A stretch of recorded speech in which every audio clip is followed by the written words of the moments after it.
नमस्कार दर्शकों, स्वागत है आपका संवाद पर। मैं हूं चेतना शर्मा आपके साथ।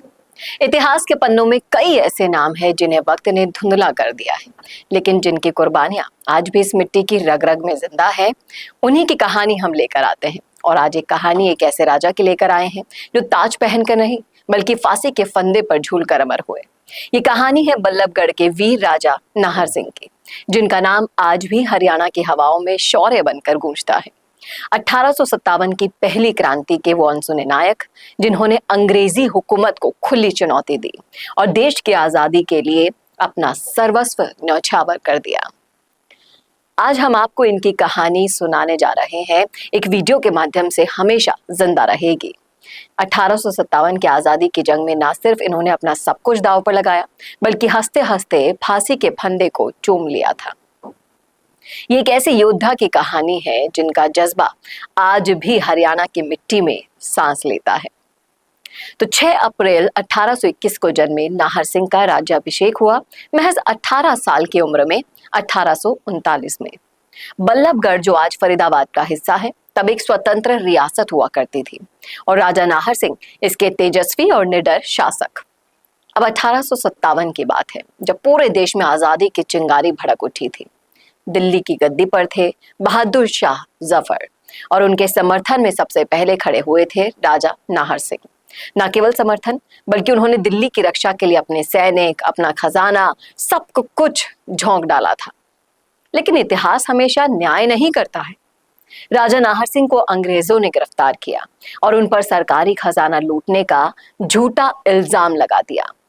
9 जनवरी 1858, चांदनी चौक का वो दिन, जब एक सच्चे देशभक्त को फांसी दे दी गई।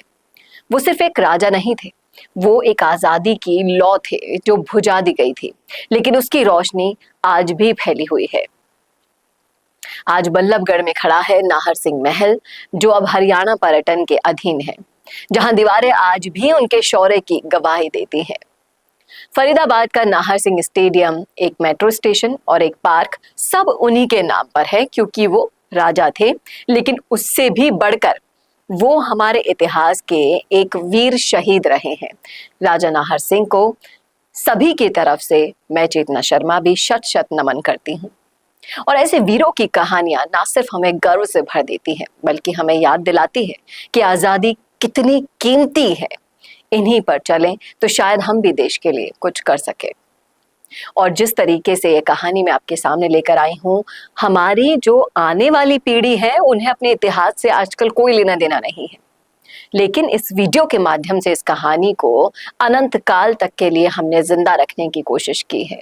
तो शेयर कीजिएगा अपनी भविष्य पीढ़ी के साथ, और उस पीढ़ी के साथ भी जो इस कहानी के मौजूदा शख्स चश्मदीद गवाह भी रह चुके हैं, जो जानते हैं, बूझते हैं, लेकिन आज भी कहीं ना कहीं गुमनाम इतिहास के पन्नों में दर्ज थी ये कहानी।